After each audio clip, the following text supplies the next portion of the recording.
I'm Hannah Batty, calf enthusiast and farm vet, and welcome to the next video in our calf health series. So I've just touched upon colostrum and the importance of quickly, quantity and quality, but now we're going to talk about one of my personal bugbears and things that I'm very passionate about, and that's the cleanly. How do we do this job cleanly to mean that we're not contaminating colostrum? So whenever I think about it, I like to break it down into three ways. We've got the harvesting. We need to make sure that we're cleaning those teats, that the cow is in a nice clean environment. We're using things like teat dip. We need to think about the collecting. What are we going to be used to collecting it into? And we need to make sure we think about the feeding, so making sure our feeding equipment's clean.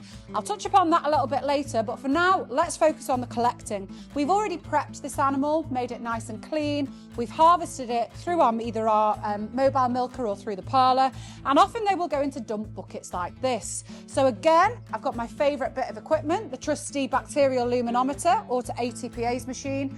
With this, I'm going to swab these dump buckets. So this is a dump bucket that has used the protocol I would usually favour, which is a cold scrub, a hot scrub with a disinfectant like peracetic acid, and then a rinse. And this is one that has just been left as it is.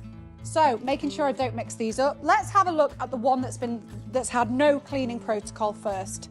Pop it in, and again, the numbers that I'm going to be looking for here are less than 100 RLU to show that we've done a really good job of cleaning this piece of equipment. This corresponds to the amount of bacterial ATP, or the amount of kind of dirt or grub there is, if you like, on this piece of equipment. And here we go, it's just running. So a nice little countdown, we can see here.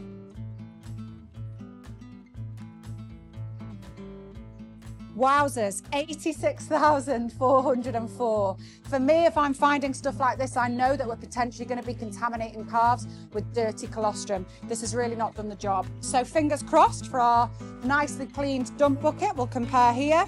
So again, like I said, making sure we've done a cold scrub to physically remove the stuff that was in there, a hot rinse with disinfectant, and then another rinse finally.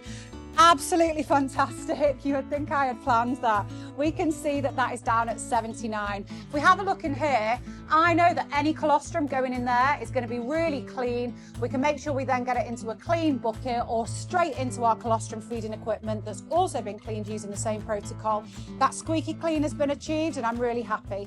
If we want to assess how well we're doing this, if we don't have equipment like the bacterial luminometer, we can do things like taking a sample, sending that into an appropriate lab, and doing a total bacterial count or a coliform count, which again will give us indicators of how clean that colostrum is. So don't forget, as well as your quantity, quality and quickly, make sure that you're getting your colostrum in cleanly and you'll be achieving success.